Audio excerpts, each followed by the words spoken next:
For me, it's all about building community and then also impacting the communities that you serve and the people around you, the cities around you, the economy around you. And right now we're on a 15 city national tour.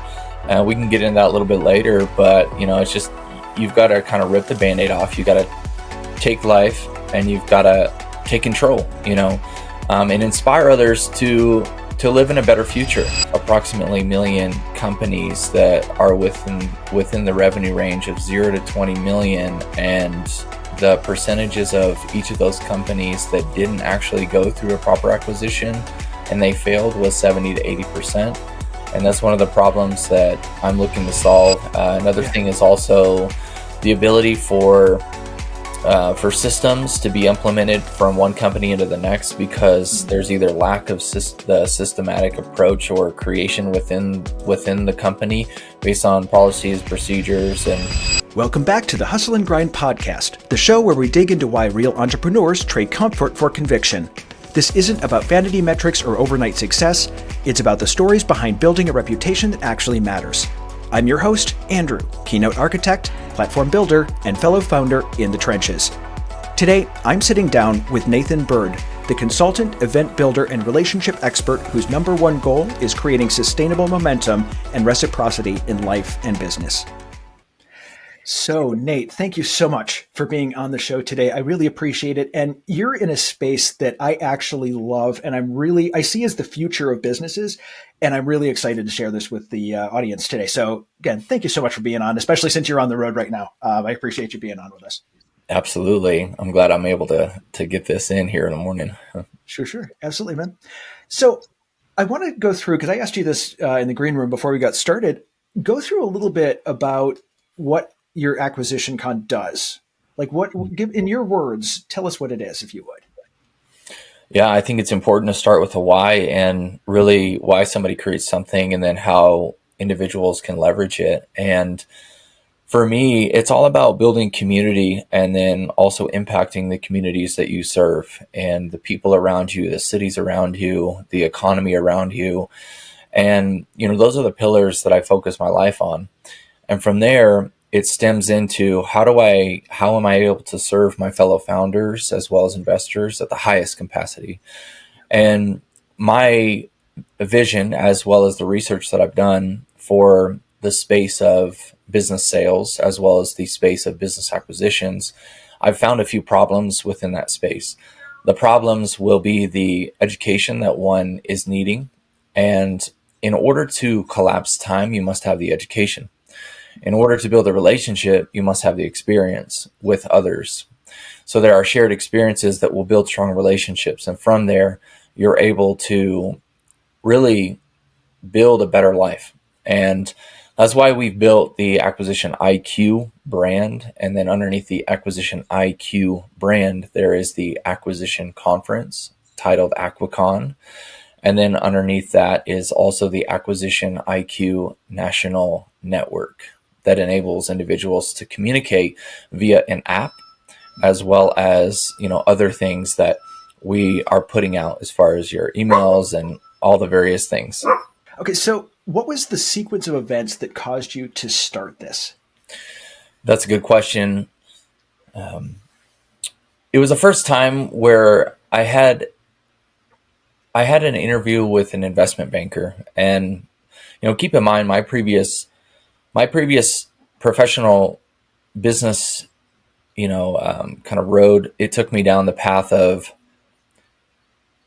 building technology and raising funds and, doing more of the startup or bootstrap, for your company, which there's nothing wrong with that at all. And I want to say that for all the founders out there that are doing that. But then secondly, I looked at, is there any better ways that we could do this? And my eyes were open based on this conversation with this investment banker that had information around multiple arbitrage, roll-up strategies, the understanding of how to develop a fund, understanding of how to make acquisitions, to identify your sales target or the company you're going to buy, to negotiate on term sheets. All this information I didn't really understand and know about. And he just started to open up my mind to an entirely new way of being able to do business. as an entrepreneur, and that was through business acquisitions. So that's really how acquisition conference began, because we started acquisition conference before we started acquisition IQ national network.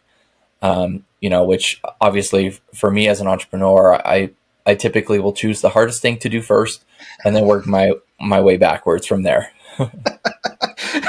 We're always the one that are crazy enough to jump off the cliff and figure out how to build the plane on the way down, right? Yeah, I mean, right now we're on a 15 city national tour. We can get into that a little bit later, but it's just you've got to kind of rip the band-aid off. You got to take life, and you've got to take control, and inspire others to live in a better future. And I believe that, just like what you're doing here, you're empowering other entrepreneurs to see a better future for themselves. And I believe that is so, so important. Yeah. And I think this is something that I've said before, and I really believe very strongly as entrepreneurs, to badly quote Steve Jobs, we're the ones who are crazy enough to change the world. We have these amazing visions. We're very intense with it. We will jump into rabbit holes. We will just go and do. We're really good doers at it. I think it's a special spot that we hold in this world. And it's really something, it's what we can help the world become better because of this. Yes. Yeah. Yeah. And 100% agree. I especially love what you're doing with the acquisition, because I think one of the hardest parts of entrepreneurship is there's a lot of names for it. The messy middle, I call it the suck. Some people call it, the valley of sorrow. A friend of mine calls it that point when you're building that company. And when you go from, I have this awesome idea, to it's starting to get traction. And there's this middle part that is really a ride. And I think something that is an interesting part about acquisitions is you can pick up a company that's already been through that and move on from there. What has your experience been like with doing that with some of your clients or some of the people that you've seen inside of your ecosystem? I think to the point there is it's about two different companies coming together and establishing a similar vision.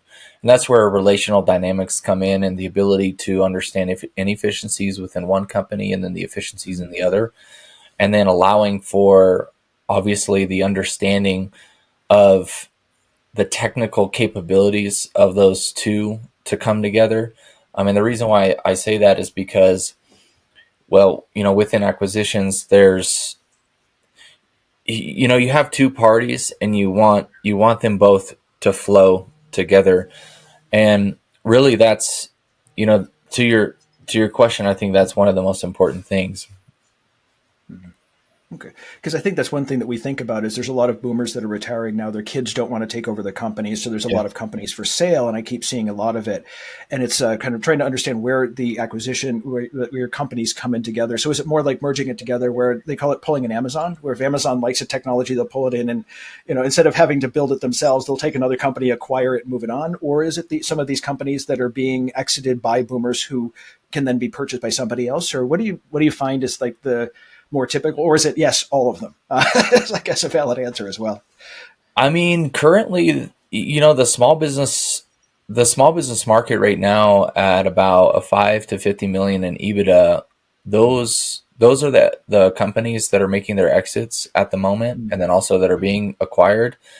I did a speech at Aquacon last March, and it was about the 5.2 approximately million companies that are within the revenue range of 0 to 20 million, and the percentages of each of those companies that didn't actually go through a proper acquisition and they failed was 70 to 80%. And that's one of the problems that I'm looking to solve, obviously through the entertainment, through the experience that we have and the education that we have at Acquisition Conference as well as Acquisition IQ. So to your point, it's understanding, one, where the market is currently, two, what businesses are being acquired, as well as where are the buyers, as well as where are the sellers, and then why people are selling their companies. So, those are some metrics that we're looking at. I mean, currently it's my responsibility to create the network that provides all of the resources for any individual who has an inquisition about acquisitions. So I think that's something that we don't think about when acquiring a company, is it can go badly. What are some of the things that you see that do go badly inside of that acquisition, and how can you Yeah. stop? How can you help your company to not have those growing pains, Yeah. whether you're acquiring or whether you're being acquired? Yeah, based on my research as well as the individuals that I've had on our Acquisition IQ podcast, anywhere from the founder who has had multiple exits to the CFO that has gone through hundreds of transactions, I think that they're looking there. So ask that one more time. So, what Yeah. do you? I think one thing we don't think about during acquisitions is what can go wrong. Rather than traditional financing doesn't come through, some other thing like that, we don't think about what can go wrong in the business post transaction. So, if you're a company who has been acquired or a company that has acquired another one, what are some of the things that can go wrong after that acquisition happens? Like, what are some of Yeah. the So things that what? people do Yeah. wrong? Through again my research and interviews, I've talked to people that have talked about the Mhm. team culture and integration is one of the worst things that can arise, right? So you have a leader that isn't sound in their leadership. The individuals that are following that leader, they don't want a part of that, right? And then you have technical systems that are being implemented as well into that new holdco or that new company that is founded, and you don't have like the CRM integration is difficult, or the sales funnel and the various technology too that is implemented. And then three, we've got financial discrepancies amongst two different companies and how the books have not been properly in alignment, because you'll have one company that'll have good books and then you'll have another that doesn't necessarily. And then there's an inflation that can potentially happen between one company that is acquiring the other, and immediately you'll have a difficulty throughout that process. Four would be the negotiation of terms. So there are negotiations that are continually happening between the ownerships, and if one is sensing the other is either too high on their pricing or too hard on specific areas that are a make or break of a deal, then you'll have a problem. There's another problem that arises, right? So lack of understanding, lack of clarity in the finances too, because again, like I was saying, there's inflation that can be placed into the books that doesn't actually create a transparent transaction. That's what we need, is a transparent transaction to enable one, to be comfortable. And number five, there's also one founder being capable or allowing for the release of the sale of a company. Many times a founder of that company will hold on to that like for dear life, and they don't ever want to sell their company. And then we have another party that is raring and ready to go. Well, what if that founder just continues to hold the position of CEO or of founder, and it's in essence inhibiting the growth of the company because of that? And that's another thing that we're seeing as two different companies are coming together. So I mean, that's just five. Obviously, there's so many other ways that this could go awry and not have success in the future. But those are some things we're looking at. And I think that's one thing you hit on, especially towards the end there, where it's like a lot of our companies, we think of our companies as our babies. We have a huge emotional attachment to them. And I think once you come to that acquisition point where you're ready to sell the company, it can be difficult to let it go because it's not just a company, it's one of your kids.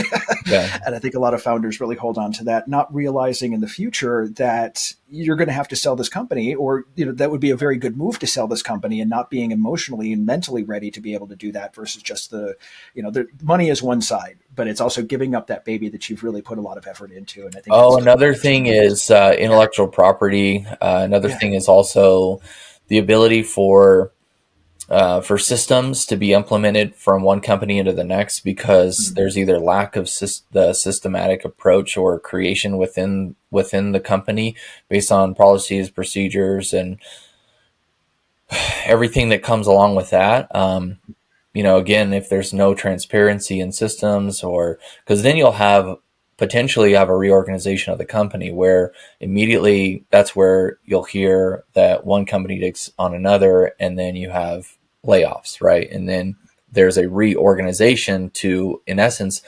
optimize the efficiencies within the corporation. There's no personal vendetta from one to the other. It's just literally an efficiency that has to occur in order to allow for an acquisition to happen.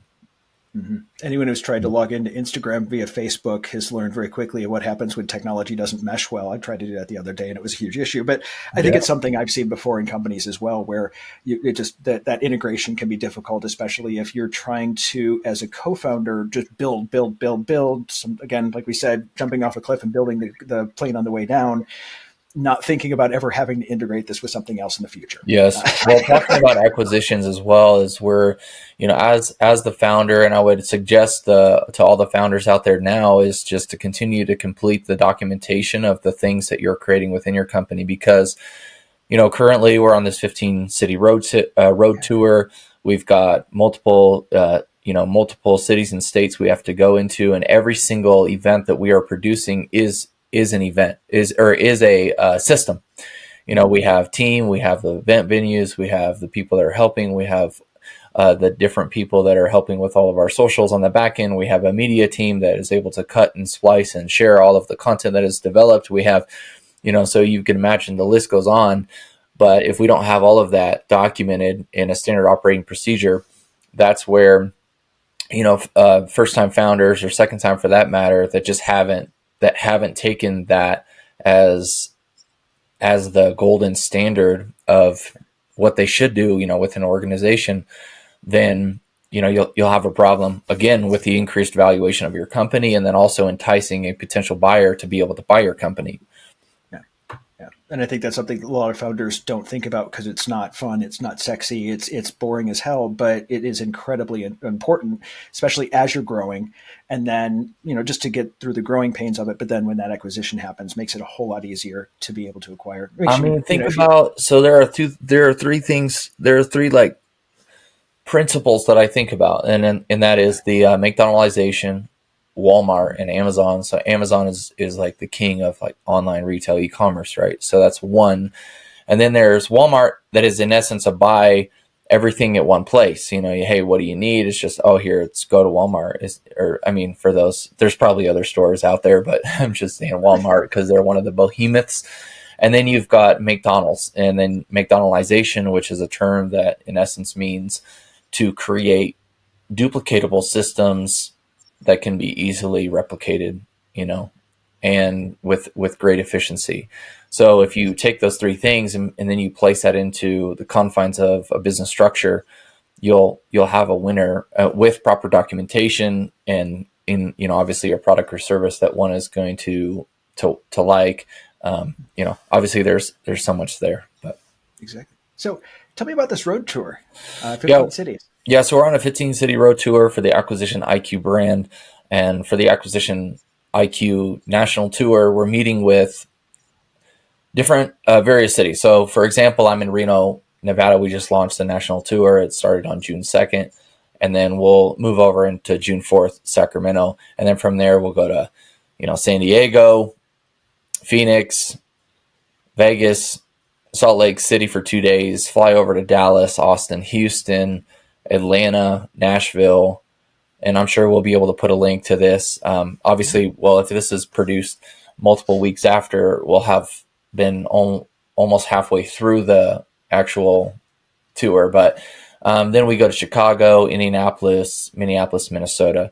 So at each one of these events, we're meeting with high-performing entrepreneurs to do our fireside chat. In addition, we are meeting with M&A service providers that will help individuals identify how to buy a company, how to sell a company. And then we also have different investors in the room that will share with us how to fund their companies. So by utilizing funding techniques, whether it's SBA, whether it's private equity, whether it's family office, whether it's VC, there's a different financial stack for any situation that a company or that a company is going to go through. Mm-hmm. And we'll leave links in the show notes so people can learn more about you, more about the roadshow, more about all this other stuff, so that way you can learn more about it. Because it is a really awesome concept, and I think it's something that's really timely right now. And that's why I wanted to have you on the podcast sooner rather than later. Is because this is going to be a big thing. I think in the next 3 years, this is going to be the thing. We're creating our brand to be at the forefront and position our brand as the number one acquisition conference in the entire U.S. Around aggregating the technology with an AI that is implemented into the purchasing process, the the proper tools, as well as the different service providers that are helping individuals that are wanting to sell their companies as well as purchase companies, the entertainment and the experience, which we believe is very, very important, because we want to obviously build relational development at our conference experiences. And then from there, obviously there are tangible deals that actually happen. So we have off-market deal flow, we have investor relationships that are being developed that enable investors to co-invest on a deal, or different off-market things that aren't really displayed online. Mm-hmm. Interesting. So I always like to ask this question of folks at the end of the podcast, and that is, what do you see yourself doing in 5 years? What do you think? Yeah, so I've committed to 5 years to the brand of Acquisition Conference as well as Acquisition IQ. At year 4, what I'll do is I'll remove myself as the founder and chairman, and I'll remove myself as the founder CEO, and then move into more chairman, and then visionary of the space of acquisitions. And then from there, I'll be investing into the different companies, and also investing into the communities that we've served, and we'll continue to grow our footprint across the nation for, one, economic development, two, community development. And in 5 years, I'll in essence be an individual who's just continually investing back into all of the individuals that have invested in us, the companies, and just continuing to grow our portfolio. Mm-hmm. Mm-hmm. Cool. Awesome. So, great husband. I'll have a child by 5 years. So I'm excited about that. God willing, I just want to make sure that goes through. And then we've got, just, I want to continue to help people with activating their unlimited potential. That's one of the things that I really enjoy. And, we'll have probably created some television shows as well as written a book, my wife and I. So, all of those things, they're already in the works. It's just a matter of time. Mm-hmm. Awesome, man. Thank you so much for being on the show today and dropping some wisdom. This is something that I think we're at the forefront of a really big industry of just acquisitions. And I think so that's why I wanted to have you on today. And I was really excited to hear from you. So thank you so much for dropping your wisdom with the folks. Appreciate it. Absolutely. Thank you. Thanks for tuning into the Hustle and Grind podcast, where we unpack what it really takes to build something that matters. If today's conversation hit home, do me a favor. Share it with someone who's in the trenches too. And if you're building your own brand, platform, or message and want help turning that story into serious authority, head over to theauthorityforge.com to see how we can help. Until next time, keep showing up, keep shipping, and keep chasing the work that sets you on fire. I'm Andrew, and this was the Hustle and Grind podcast.